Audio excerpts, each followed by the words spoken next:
Hello, मैं हूं आपका सुमित शर्मा और आपका वेलकम है सुमित शर्मा लेक्चर के इस यूट्यूब चैनल पर। तो इस चैनल पर आप नए हैं तो चैनल को सब्सक्राइब करें, बेल आइकन को प्रेस करें ताकि मैं कोई वीडियो अपलोड करूंगा आप तो सबसे पहले पहुंचती रहे। तो मैंने 40 दिनों वाली सीरीज लॉन्च कर दी है जिसमें मैं आपको 40 दिन में मैथ का और साइंस का सिलेबस कवर कराने वाला हूँ। और हमारा आज है डे 2 जिसमें मैं आपको आज अभिक्रिया के प्रकार पढ़ाने वाला हूं। मैंने आपको पिछले लेक्चर में रासायनिक अभिक्रिया और रासायनिक समीकरण को पढ़ा दिया था और आज मैं पढ़ाने वाला हूं रासायनिक अपक्रिया के प्रकार। तो सबसे पहले हेडिंग डालते हैं रासायनिक अपक्रिया के प्रकार। रासायनिक रासायनिक अभिक्रिया के प्रकार। अभिक्रिया के प्रकार। रासायनिक अपक्रिया के प्रकार लिखने से पहले इसके कुछ इम्पोर्टेंट थ्योरी है वो पढ़ लेते हैं। किसी रासायनिक अपक्रिया में परमाणुओं के आबंध टूटने या जुड़ने से नए पदार्थ का निर्माण होता है। तो इसमें क्या होता है, अपक्रिया के प्रकार के अंदर आप लिख सकते हैं किसी रासायनिक अपक्रिया में किसी रासायनिक अपक्रिया में रासायनिक अभिक्रिया में परमाणुओं के आबंध टूटने परमाणुओं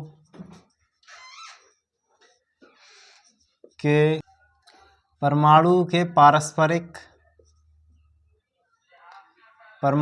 पारस्परिक आबंध टूटने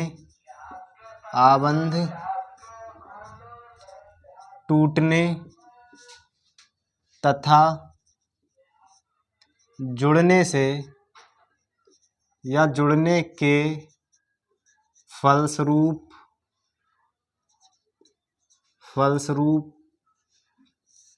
आबंध टूटने या जुड़ने से फलस्वरूप नए पदार्थ का निर्माण होता है। नए पदार्थ का निर्माण होता है।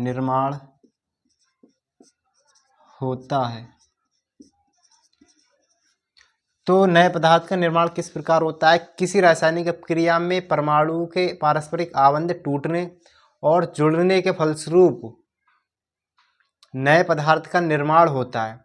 तो रासायनिक अपक्रिया के प्रकार कितने हैं? रासायनिक अपक्रिया के निम्नलिखित प्रकार हैं। रासायनिक अपक्रिया के लगभग 6 या 7 प्रकार हैं। तो पहला प्रकार है हमारा संयोजन अभिक्रिया।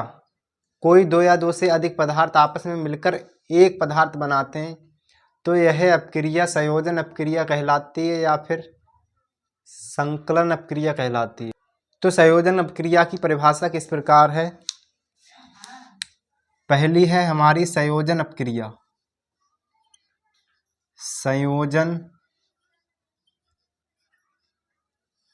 संयोजन या योगात्मक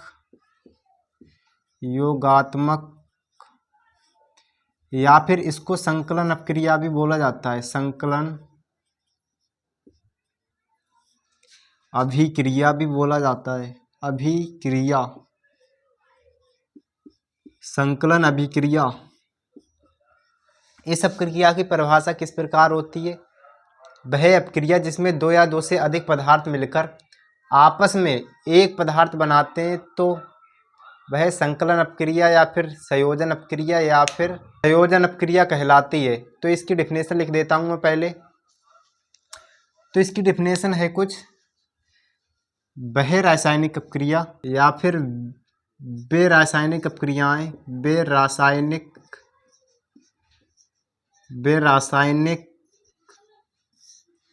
अभिक्रियाएं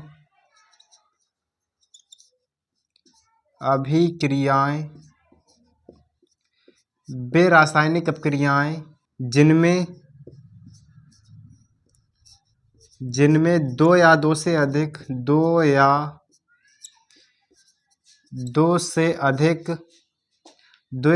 से अधिक पदार्थ आपस में मिलकर, पदार्थ आपस में मिलकर, आपस में मिलकर, दो या दो से अधिक पदार्थ आपस में मिलकर, आपस में मिलकर एक नए पदार्थ का निर्माण करते हैं, एक नए पदार्थ का नए पदार्थ का निर्माण करते हैं, निर्माण करते हैं, करते हैं। तो हमारी अपक्रिया कौन सी कहलाती है? संयोजन अपक्रिया, संयोजन या फिर संकलन अपक्रिया,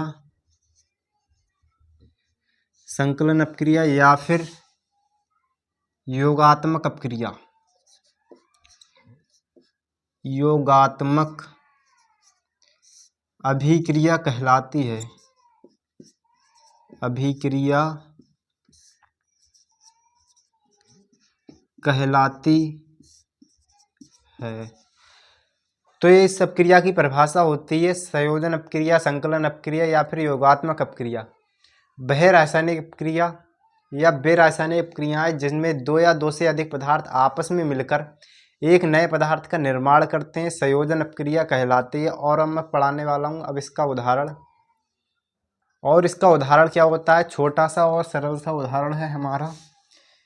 एग्जाम्पल, हाइड्रोजन प्लस क्लोरीन,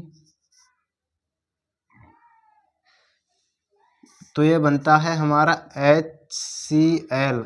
अब इसको कर लेते हैं संतुलित। यहाँ पर हमारी क्लोरीन 2 है, तो इधर क्लोरीन को 2 करने के लिए यहाँ पर 2 से गुणा कर देंगे HCl में। तो इस प्रकार जो हाइड्रोजन हो जाएंगे 2, यहाँ पर भी इससे 2 गुणा कर देंगे, ये अपक्रिया हो जाएगी हमारी संतुलित। और संयोजन अपक्रिया के यानी कि योगात्मक अपक्रिया के और आगे उदाहरण मैं आपको पढ़ाने वाला हूँ। तो पहले इसको क्लीन कर देता हूँ। संयोजन अपक्रिया का दूसरा उदाहरण है हमारा, जब हम बिना बुझे हुए चूने में पानी को डालते हैं तो हमारा कैल्शियम हाइड्रोक्साइड बनता है, यानी कि बिना बुझा हुआ चूना बनता है। तो इसको लिखते हैं पहले। तो एग्जाम्पल 2 है हमारा, एग्जाम्पल 2, जब बिना बुझे चूने में, जब बिना बुझे, जब बिना बुझे चूने में, चूने में, ये आपका NCERT का उदाहरण है। बिना बुझा चूना होता है हमारा कैल्शियम ऑक्साइड, कैल्शियम ऑक्साइड।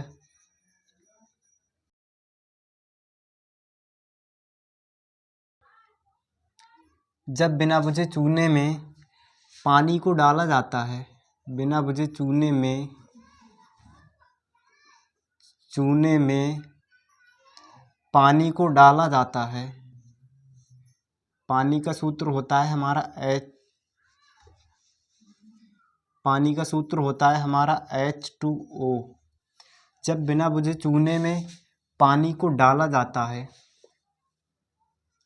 डाला जाता है, डाला जाता है, तो calcium oxide, calcium oxide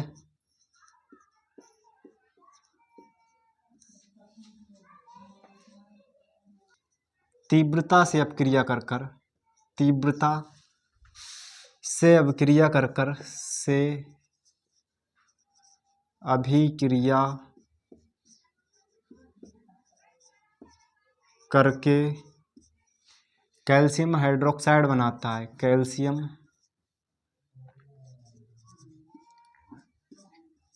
calcium hydroxide, hydroxide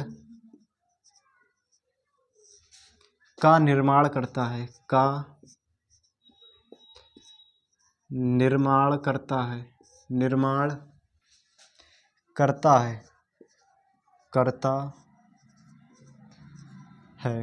तो क्या होता है, जब बिना बुझे चूने में पानी को डाला जाता है तो कैल्शियम ऑक्साइड जल से तीव्रता से अपक्रिया करके कैल्शियम हाइड्रोक्साइड का निर्माण करता है। कैल्शियम हाइड्रोक्साइड का फॉर्मूला होता है CaOH का होल ट्वाइस।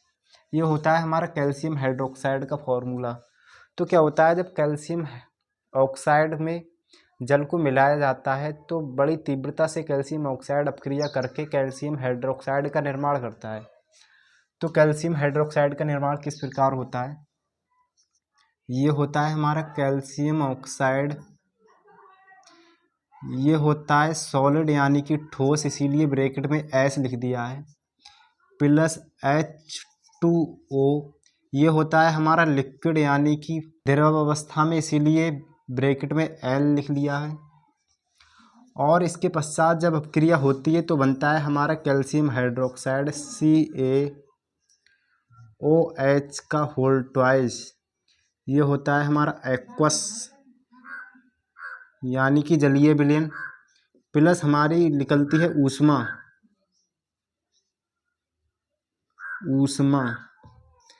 ये होता है हमारा बुझा हुआ चूना। ये होता है हमारा बिना बुझा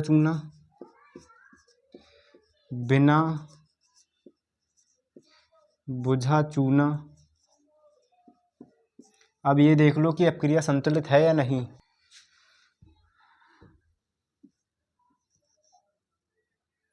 कैल्शियम हाइड्रोक्साइड, कैल्शियम एक है, O एक दो O हैं, तो एक दूनी दो O हैं, H दो हैं हमारे पास, यहाँ पे H दो हैं, तो हमारी अपक्रिया संतुलित है। तो ये होती है हमारी दूसरी अपक्रिया। ये NCERT का उदाहरण है।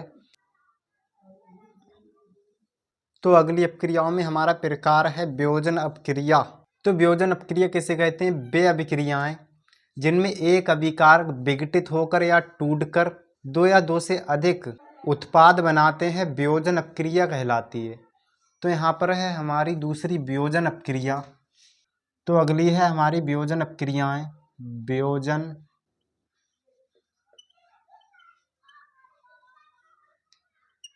अभिक्रियाएं।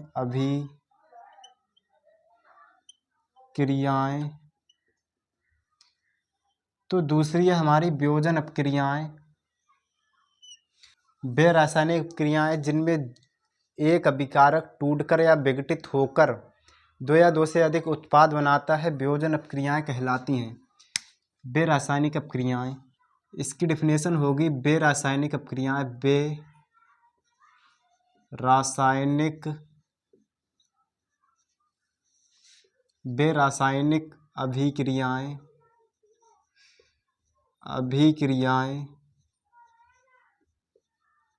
वे रासायनिक अपक्रियाएं जिनमें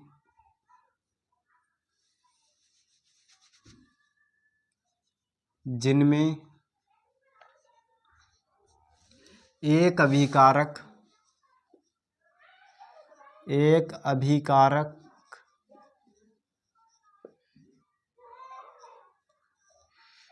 टूटकर या विघटित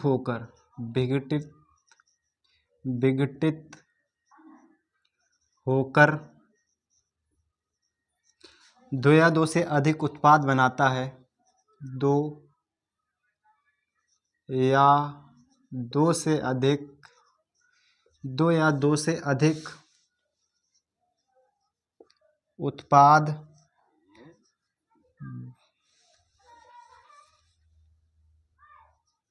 उत्पाद बनाता है,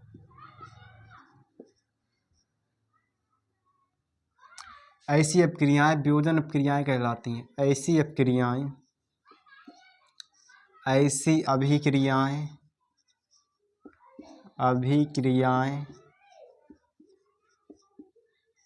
वियोजन अपक्रियाएं कहलाती हैं।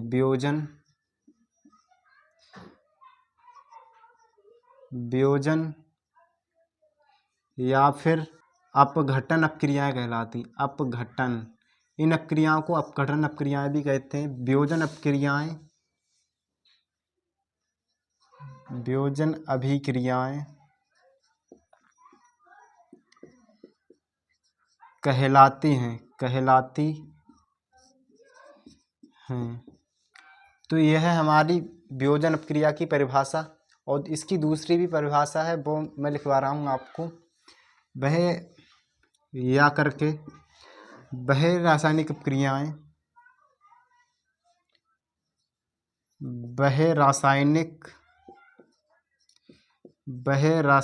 अपक्रियाएं, अभिक्रियाएं,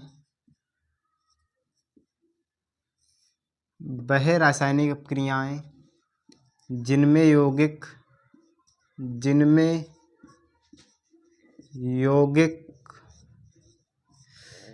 दो या दो से अधिक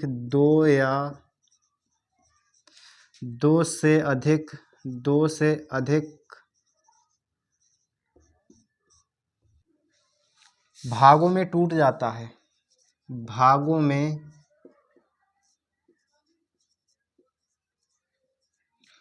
टूट जाता है, वियोजन अपक्रिया कहलाती है। वियोजन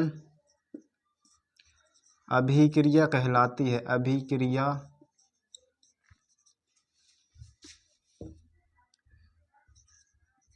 कहलाती है। तो ये कहलाती है हमारी वियोजन अपक्रिया। वियोजन अपक्रिया किस प्रकार होती है? वियोजन अपक्रिया वे रासायनिक अपक्रियाएं जिनमें एक अभिकारक टूटकर या विघटित होकर दो या दो से अधिक उत्पाद बनाता है, ऐसी अपक्रियाएं वियोजन या अपघटन अपक्रियाएं कहलाती हैं। या मैंने दूसरी परिभाषा लिखवाई, वह अपक्रियाएं जिनमें यौगिक दो या दो से अधिक भागों में टूट जाता है, वियोजन अपक्रियाएं कहलाती हैं। तो ये दोनों परिभाषाएं आपकी इम्पोर्टेंट हैं। वैसे अगर वियोजन अपक्रिया की कोई भी परिभाषा पूछी जाती है तो आप इन दोनों में से कोई भी परिभाषा लिख सकते हैं, चाहे ऊपर वाली लिखो या ऊपर वाली लिखो। मैं ये क्लीन करके इसके उदाहरण लिखवा रहा हूँ आपको। तो अब मैं लिखाऊंगा वियोजन अपक्रिया के उदाहरण, लेकिन उदाहरण लिखने से पहले वियोजन अपक्रियाएं हमारी 3 प्रकार की होती हैं, जिसमें मैं आपको पहली अपक्रिया लिखवाने वाला हूँ, जिसमें है हमारा पहला ऊष्मीय अपघटन। ऊष्मीय अपघटन क्या होता है? पहला है हमारा वियोजन अपक्रिया के अंदर है ये ऊष्मीय अपघटन। ऊष्मीय अपघटन, ऊष्मीय अपघटन क्या होता है? किसी पदार्थ के वियोजन की अपक्रिया ऊष्मा देने पर होती है, तो उसे ऊष्मीय वियोजन अपक्रिया कहते हैं। तो मैं इसको लिखवा रहा हूँ, ऊष्मीय अपघटन जब किसी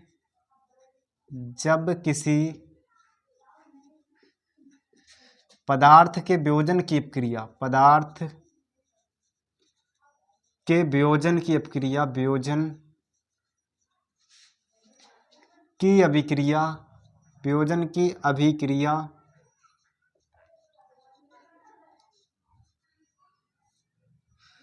जब किसी पदार्थ के वियोजन की अपक्रिया ऊष्मा देने पर होती है, ऊष्मा देने पर होती है,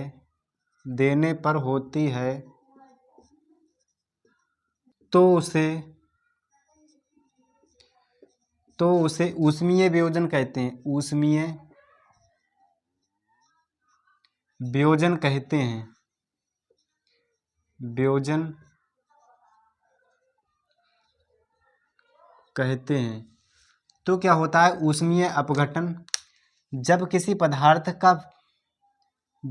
पदार्थ के वियोजन की अपक्रिया ऊष्मा देने पर होती है, तो उसे ऊष्मीय वियोजन कहते हैं। तो ऊष्मीय वियोजन का पहला उदाहरण है हमारा, एग्जाम्पल, इसकी थोड़ी सी थ्योरी लिखवा दे रहा हूं मैं। एग्जाम्पल है हमारा पहला, जब क्या होता है, जब कैल्शियम कार्बोनेट को हम ऊष्मा देते हैं, कैल्शियम ऑक्साइड और कार्बन डाइऑक्साइड में वियोजित हो जाता है, तो मैं लिख दे रहा हूँ इसको। Calcium carbonate, calcium carbonate, calcium carbonate को ऊष्मा देने पर,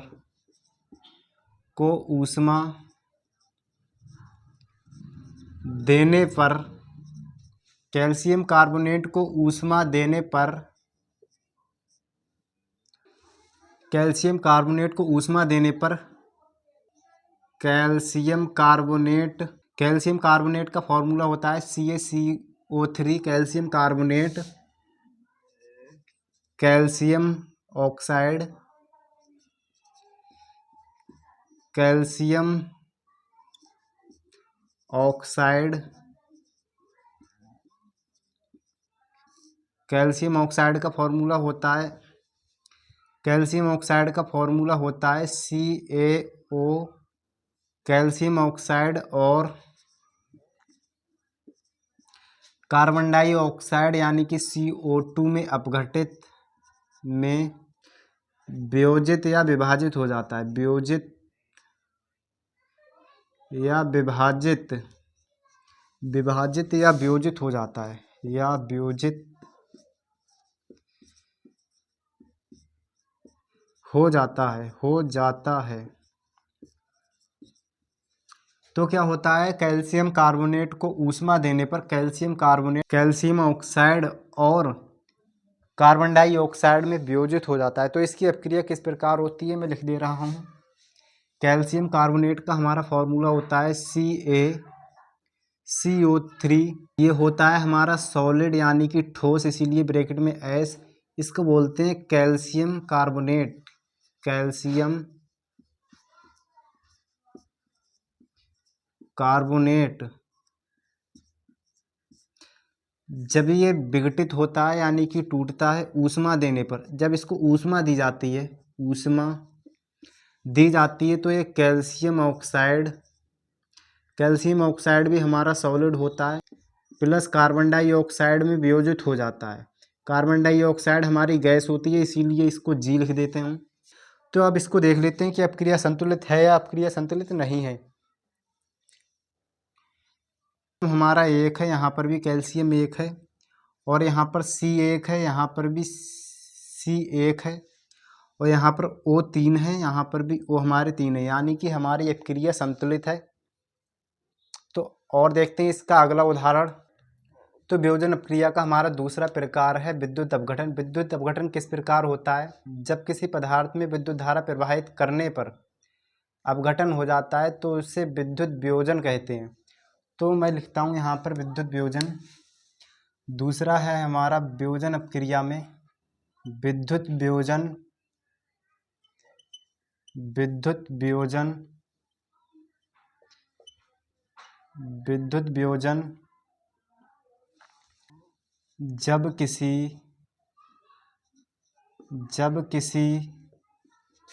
पदार्थ का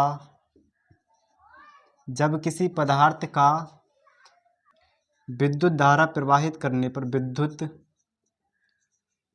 धारा प्रवाहित करने पर, प्रवाहित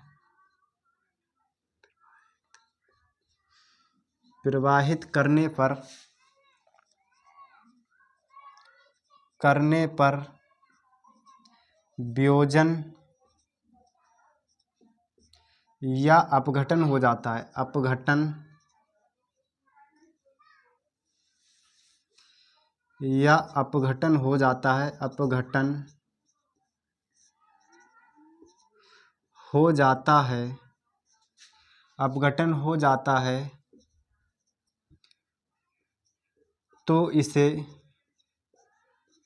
विद्युत वियोजन कहते हैं, विद्युत वियोजन कहते हैं, वियोजन कहते हैं। विद्युत वियोजन में क्या होता है, जब किसी पदार्थ का विद्युत धारा प्रवाहित करने पर अपघटन हो जाता है या वियोजन हो जाता है तो उसे विद्युत वियोजन कहते हैं। इसका उदाहरण है जल में विद्युत धारा प्रवाहित करने पर हाइड्रोजन और ऑक्सीजन गैस में अपघटित हो जाता है। क्या अपघटित हो जाता है, जल। इसका उदाहरण है हमारा विद्युत वियोजन का एग्जाम्पल। जल में विद्युत धारा प्रवाहित करने पर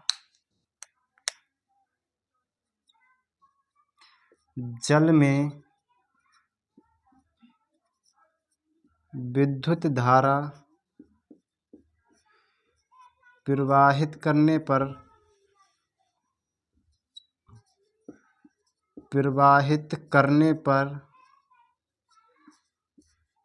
जल में विद्युत धारा प्रवाहित करने पर यह हाइड्रोजन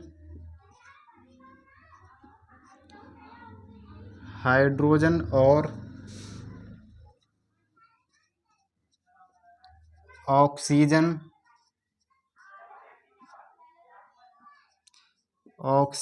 गैस में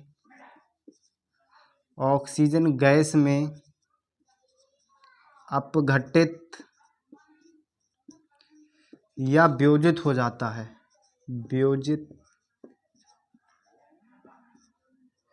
अपघटित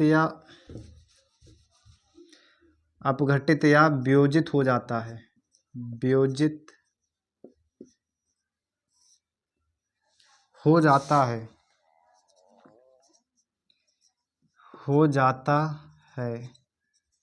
तो क्या होता है, जल में विद्युत धारा प्रवाहित करने पर यह हाइड्रोजन और ऑक्सीजन गैस में वियोजित या अपघटित हो जाता है। तो इसमें क्या होता है, जब होता है हमारा H2O, ये होता है हमारा जल, ये होता है लिक्विड यानी कि द्रव। जब इसमें विद्युत धारा प्रवाहित की जाती है यानी कि जब विद्युत धारा प्रवाहित की जाती है तो हमारी हाइड्रोजन गैस बनती है। तो बनता है हाइड्रोजन होती है गैस, इसीलिए G प्लस बनती है हमारी ऑक्सीजन O2, ये भी गैस होती है इसीलिए G। तो यहाँ पर हमारे हाइड्रोजन जो हैं, यहाँ पर भी हाइड्रोजन 2 हैं, यहाँ पर ऑक्सीजन 1 है, यहाँ पर ऑक्सीजन 2 हैं। तो यहाँ पर ऑक्सीजन 2 करने के लिए यहाँ पर लगाएंगे 2, तो हमारे यहाँ पर होगा हमारे हाइड्रोजन 4। तो यहाँ पर हाइड्रोजन 4 करेंगे तो यहाँ पर भी 2 से गुणा कर देंगे, ये हो जाएगी हमारी अपक्रिया संतुलित। तो ये होता है हमारा विद्युत वियोजन। और अब देखते हैं हम प्रकाशीय अपघटन। तो वियोजन अपक्रिया का हमारा तीसरा प्रकार होता है प्रकाशीय अपघटन। प्रकाशीय अपघटन में क्या होता है, जब किसी पदार्थ को प्रकाश में खुला छोड़ा जाता है तो वह प्रकाश ऊर्जा अवशोषित कर 2 या 2 से अधिक उत्पाद में वियोजित हो जाता है। तो उसे हम प्रकाशीय वियोजन या प्रकाशीय अपघटन कहते हैं। तो मैं लिखता हूँ यहाँ पर, तीसरा प्रकार होता है हमारा प्रकाशीय अपघटन।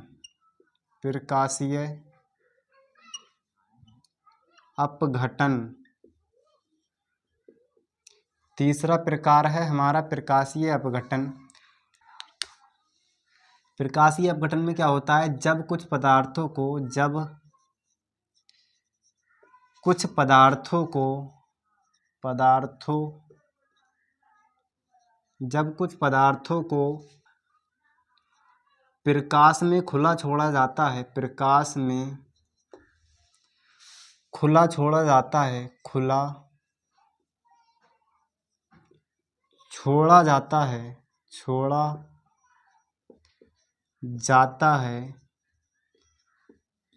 तो यह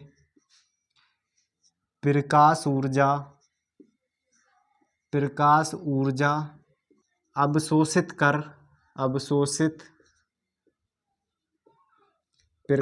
ऊर्जा अवशोषित कर 2 या 2 से अधिक उत्पाद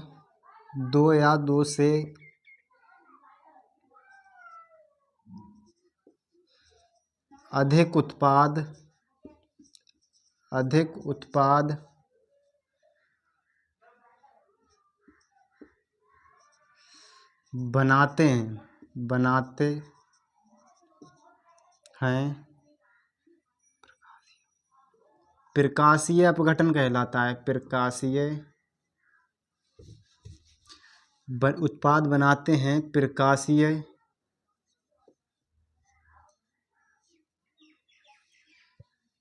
अपघटन कहलाता है। अपघटन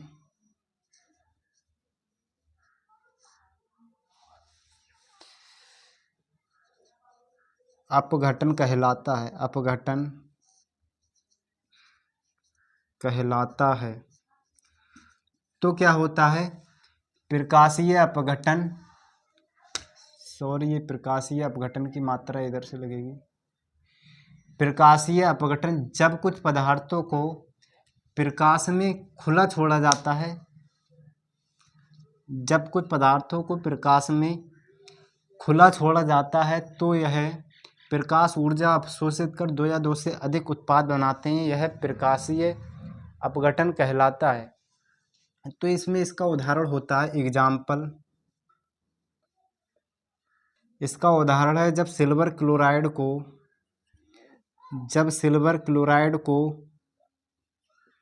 सूर्य के प्रकाश में खुला छोड़ा जाता है। सूर्य का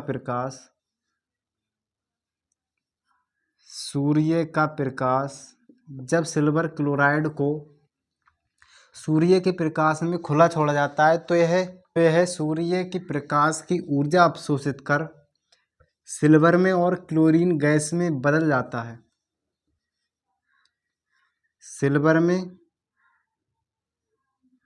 सिल्वर होती है हमारी सॉलिड यानी कि ठोस, इसीलिए एस, और क्लोरीन होती है हमारी गैस, ये होती है जी।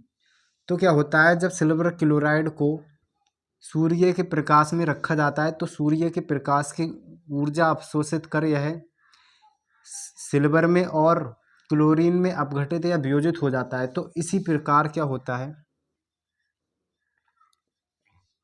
इसी प्रकार अपक्रिया होती है सिल्वर ब्रोमाइड की, AgBr। यह भी होता है हमारा सॉलिड, सेम कंडीशन होती है यहाँ पर भी सूर्य का प्रकाश, तो ये भी होता है Ag सिल्वर यानी कि और प्लस Br2, ये भी होती है हमारी गैस। तो ये अपक्रिया देख लेते हैं संतुलित है या नहीं है। यहाँ पर है हमारे Ag1 है और क्लोरीन 1 है, यहाँ पर 2 हैं। तो यहाँ पर 2 करने के लिए यहाँ पर लगाएंगे 2, तो Ag हो जाएंगे हमारे 2, यहाँ पर भी लगा देंगे 2, और इसी प्रकार ये वाली अपक्रिया संतुलित हो गई तो यहाँ पर भी ये संतुलित हो जाएगी। तो ये होती है हमारी प्रकाशीय वियोजन। अब देखते हैं इससे आगे विस्थापन अपक्रिया या प्रतिस्थापन अपक्रिया। तो अपक्रिया का तीसरा हमारा प्रकार है विस्थापन अपक्रिया। यह अपक्रिया कौन सी होती है? वे अपक्रियाएं जिसमें अधिक क्रियाशील पदार्थ कम क्रियाशील पदार्थ को उसके यौगिक से अलग कर देता है, विस्थापित अपक्रिया कहलाती है। तो यह अपक्रिया होती है हमारी तीसरी अपक्रिया है विस्थापित अपक्रिया। तीसरी अपक्रिया होती है हमारी विस्थापित या प्रतिस्थापित अपक्रिया। प्रतिस्थापित अभिक्रिया।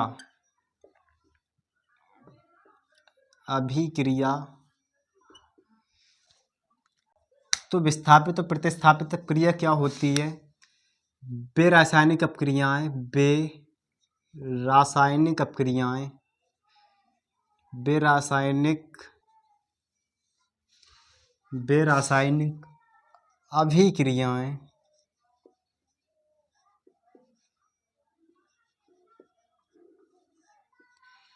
जिनमें अधिक क्रियाशील पदार्थ अभिक्रियाशील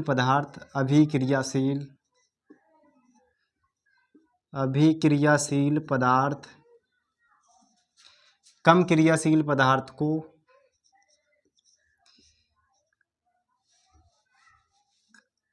अभिक्रियाशील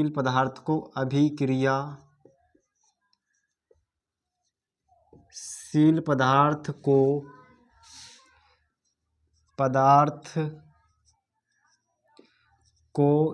उसके यौगिक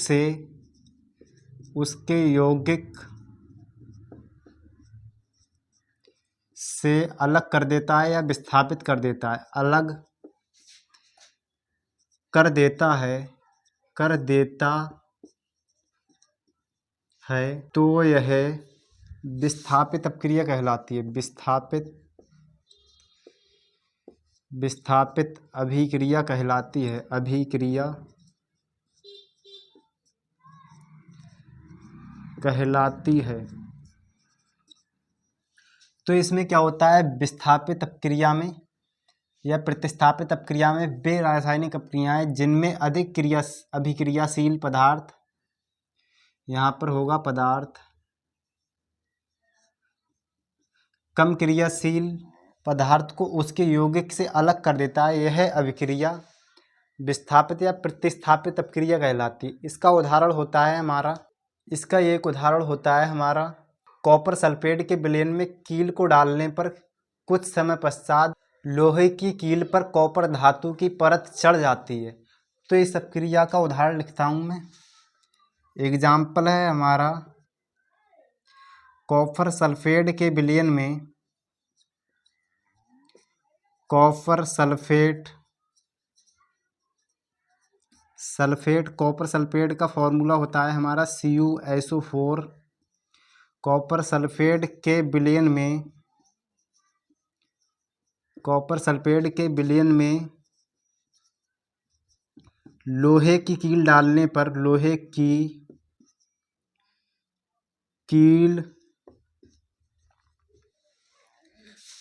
डालने के कुछ समय पश्चात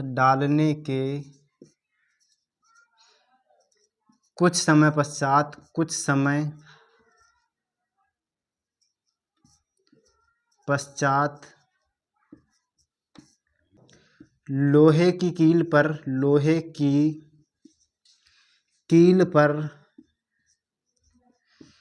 कील पर कॉपर धातु जमा हो जाती है। कॉपर धातु जमा हो जाती है।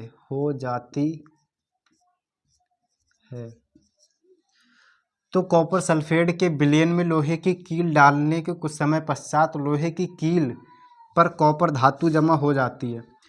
तो कॉपर सल्फेट हमारा एक्वस यानी कि विलयन, कॉपर सल्फेट CuSO4 ये होता है एक्वस यानी कि विलयन। तो विलयन में लोहे की कील डालने पर लोहे की कील होती है हमारी आयरन की बनी हुई, यानी कि आयरन होता है हमारा Fe, वो भी ये होता है सॉलिड, इसीलिए ब्रैकेट में S एरो।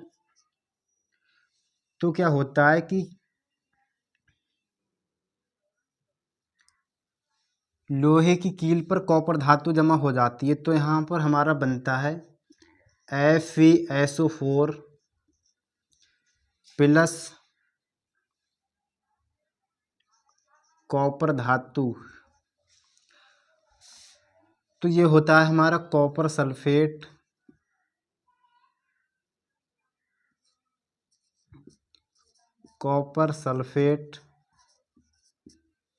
यहाँ पर होता है ये हमारा आयरन, और ये होता है हमारा फेरिक सल्फेट। ये होता है हमारा फेरस सल्फेट,